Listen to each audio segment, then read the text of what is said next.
किस चीज को लेकर यह खुलासा किया गया है? बेसिकली थाना केसरबाग में 15 दिसंबर को एक गुमशुदगी की तहरीर आती है, जिसमें गुमशुदगी लिखी गई है कि एक मोहम्मद शोएब है जो कि मिसिंग है। दोपहर 2 बजे से उनका फोन भी बंद था 14 तारीख से, और 15 तारीख तक जब उनके घर वाले पूरे ढूंढे उनको नहीं मिला, तो थाना केसरबाग में आते हैं और मुकदमा गुमशुदगी दर्ज करवाते हैं। इस गुमशुदा व्यक्ति को ढूंढने के लिए पूरी पुलिस की टीम लगी हुई थी। थाना केसरबाग, एसीबी केसरबाग सॉरी, उसके बाद लगातार इसमें जो भी लोग संपर्क में आ रहे थे, जो भी सब पूछताछ वगैरह सब चल रही थी।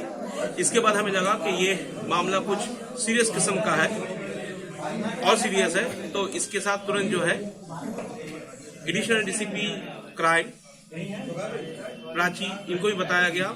सीपी साहब के निर्देशन में इनकी जो पूरी क्राइम थी ये भी इस काम में जुट गए, जो लगातार सीसीटीवी सर्वेलेंस फुटेज सबकी चेकिंग कर रहे थे।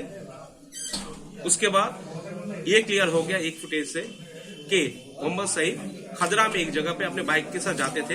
एक दूरदराज कैमरा पे 1-2 सेकंड का क्लिप दिखा था, हमें उससे पता चल गया कि मोहम्मद सईद उस जगह पे अपने बाइक के साथ पहुंचे हैं, लेकिन उसके बाद कहां गए वो क्लियर नहीं हो पा रहा था। इस संबंध में लगातार फुटेज वगैरह खंगाला जा रहा था। हमारे यहाँ पे इंटीग्रेटेड ट्रैफिक मैनेजमेंट सिस्टम है, वहाँ पे भी काफी कैमरास लगे हुए हैं, जो लगातार टीमें देख रही थी। करीब 70 से 75 लोगों की टीम लगी थी इस खोजबीन और छानबीन में। लेकिन हम सारा डेटा देखने के बाद ये कंफर्म हो गए कि खदरा से ना तो इनकी गाड़ी ना तो ये उस रात से वापस आए, या जहाँ पे जिस तारीख को 14 तारीख को ये जिन लोगों से मिलने गए उन लोगों से मिलने के बाद ये कहीं और गए हो। इसी सिलसिलेवार में इन्वेस्टिगेशन जारी रही और थे। इसमें राजा जो है वो कुछ 20 लाख रुपए का लोन लिया था। ब्याज का इंटरेस्ट रेट सुन के भी आप लोग दंग रह जाएंगे। करीब 2% प्रतिदिन के औसत में ब्याज लौटाना पड़ता था। स्थिति इनकी ऐसी। किस चीज को लेकर यह खुलासा किया गया है? बेसिकली थाना केसरबाग में 15 दिसंबर को एक गुमशुदगी की तहरीर आती है, जिसमें गुमशुदगी लिखी गई है कि एक मोहम्मद शोएब है जो कि मिसिंग है। दोपहर 2 बजे से उनका फोन भी बंद था 14 तारीख से, और 15 तारीख तक जब उनके घर वाले पूरे ढूंढे उनको नहीं मिला, तो थाना केसरबाग में आते हैं और मुकदमा गुमशुदगी दर्ज करवाते हैं। इस गुमशुदा व्यक्ति को ढूंढने के लिए पूरी पुलिस की टीम लगी हुई थी। थाना केसरबाग, एसीबी केसरबाग सॉरी, उसके बाद लगातार इसमें जो भी लोग संपर्क में आ रहे थे, जो भी सब पूछताछ वगैरह सब चल रही थी। इसके बाद हमें लगा कि ये मामला कुछ सीरियस किस्म का है और सीरियस है, तो इसके साथ तुरंत जो है एडिशनल डीसीपी क्राइम प्राची, इनको भी बताया गया। सीपी साहब के निर्देशन में इनकी जो पूरी क्राइम थी ये भी इस काम में जुट गए, जो लगातार सीसीटीवी सर्वेलेंस फुटेज सबकी चेकिंग कर रहे थे।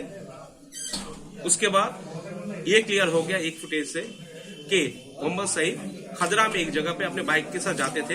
एक दूरदराज कैमरा पे 1-2 सेकंड का क्लिप दिखा था, हमें उससे पता चल गया कि मोहम्मद सईद उस जगह पे अपने बाइक के साथ पहुंचे हैं, लेकिन उसके बाद कहां गए वो क्लियर नहीं हो पा रहा था। इस संबंध में लगातार फुटेज वगैरह खंगाला जा रहा था। हमारे यहाँ पे इंटीग्रेटेड ट्रैफिक मैनेजमेंट सिस्टम है, वहाँ पे भी काफी कैमरास लगे हुए हैं, जो लगातार टीमें देख रही थी। करीब 70 से 75 लोगों की टीम लगी थी इस खोजबीन और छानबीन में। लेकिन हम सारा डेटा देखने के बाद ये कंफर्म हो गए कि खदरा से ना तो इनकी गाड़ी ना तो ये उस रात से वापस आए, या जहाँ पे जिस तारीख को 14 तारीख को ये जिन लोगों से मिलने गए उन लोगों से मिलने के बाद ये कहीं और गए हो।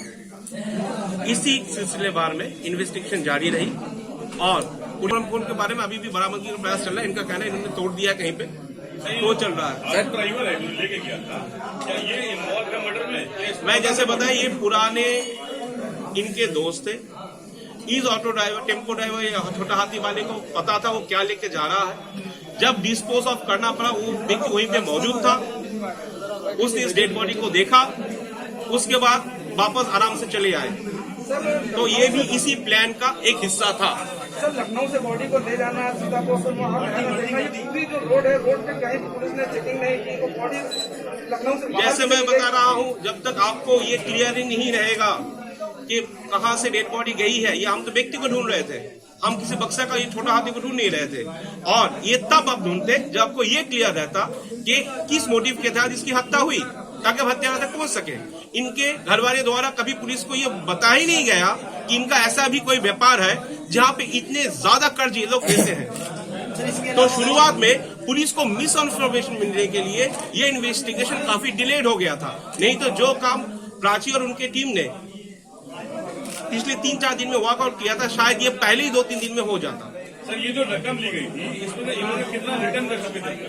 अब इनको खुद ही ये सिलसिलेवार बोल रहे हैं 18-20 लाख लौटा दिए हैं, बता रहे हैं, लेकिन और भी हमें देना पड़ रहा था। तो हम वो जो चेन है उसको हम भूल चुके हैं कितना हमें देना है। हमें तो हर दिन के लिए पैसे इकट्ठा करते थे, हर दिन इनको करीब 25 से 30 हजार रुपए देना पड़ता था। सर जैसा बताया आपने कि ये थोड़ा दबंग किस्म के व्यक्ति थे, इनके बारे में पुलिस से इन्होंने शिकायत नहीं की, क्या इनके खिलाफ कोई पुराना आपराधिक मुकदमा है मृतक का, जो दबंग का मतलब इनको दबंग पुराना मृतक के बारे में बाकी हमने कोई फर्दर डिटेल्स हम छानबीन कर रहे हैं।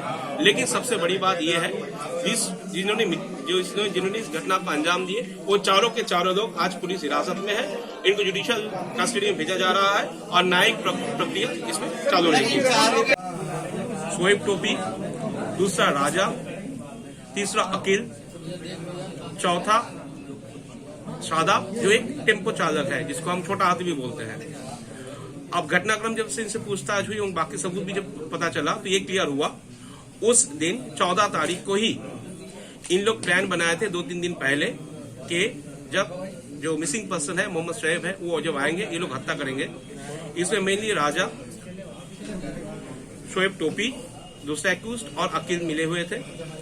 अकील को 50,000 रुपया दिया गया था, इसका काम था डंडा मार के इनकी हत्या कर दी जाए। उसके बाद राजा और शोएब टोपी ने बड़े चालाकी से अपने एक दूसरे टेम्पो चालक दोस्त है उनके साथ मिलकर प्लान किया था कैसे इस डेड बॉडी को डिस्पोज किया जाए। इसी सिलसिले क्रम में जब मोहम्मद साहिब वहां पर पहुंचे, इनको कोल्ड ड्रिंक्स पिलाया जा रहा था। उसके बाद उस शोएब के गोडाउन में लेके जाया गया, वहां पे इसके सर पे लोहे के रॉड से वार करके अकील ने इनकी हत्या कर दी। सर इनकी बॉडी कहाँ बरामद हुई है?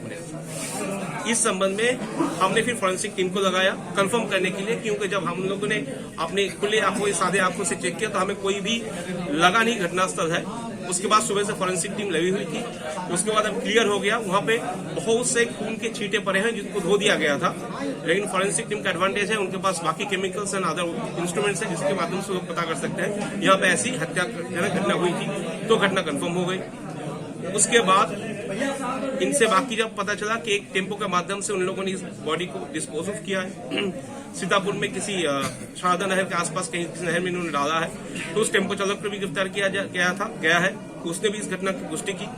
इन लोगों ने जहां से बॉडी को डिस्पोज ऑफ करने के लिए लकड़ी के बक्सा टाइप का बक्सा खरीदा था, जहां से काले प्लास्टिक खरीदे थे रैप करने के लिए डेड बॉडी को, वो भी मिला है। और बाकी और भी कई एविडेंसेस मिले हैं जिससे ये क्लियर है कि घटना किस सिलसिलेवार कैसे हुई है। इसमें जो और एक महत्वपूर्ण बात सामने आई है कि कोई भी हत्या के पीछे एक मोटिव होता है, कारण होता है। वो मोटिव अभी तक शुरुआत में हम लोग, क्योंकि जो भी घटना होती है जो जिसके साथ अपराध होती है, जनरली उसके आसपास में ऐसी कुछ और घटना या चीजें रहती है जिसके वजह से किसी मोटिव की वजह से एक्यूज्ड उसकी हत्या करता है। इस इन्वेस्टिगेशन में शुरू में हमें वही मोटिव की तलाश चल रही थी हमें लगातार, क्योंकि मोटिव क्लियर ना होने की वजह से हम एक्यूज्ड तक पहुंच नहीं पा रहे थे। बाद में पूरी पूछताछ के दौरान पता चला मोटिव मारने का ये था कि जो मृतक व्यक्ति है वो वेरी हाई, बहुत ऊंचे दर पे ब्याज देते थे। लखनऊ के कैसरबाग पुलिस और क्राइम ब्रांच ने शोएब खान की हत्या का खुलासा किया। हत्या में शामिल नसीम, शोएब उर्फ टोपी, अकील और शादाब को गिरफ्तार किया है। ब्याज की रकम हत्या की वजह बनी है। मृतक से नसीम और टोपी ने लाखों रुपए ब्याज पर लिए हुए थे। कई गुना ब्याज देने के बाद भी मृतक शुएब की रकम नहीं अदा हो रही थी। रकम ना चुकानी पड़े इसलिए हत्या की साजिश रची गई। खदरा में टोपी के टायर के गोदाम में लोहे की रॉड से पहले हत्या की गई, बाद में सीतापुर में नहर में लाश फेंकी गई। पुलिस ने आरोपी की निशानदेही पर आला कत्ल और डाला बरामद किया है। बीते 15 दिसंबर को छोटे भाई ने थाने में मृतक की गुमशुदगी की रिपोर्ट दर्ज कराई थी।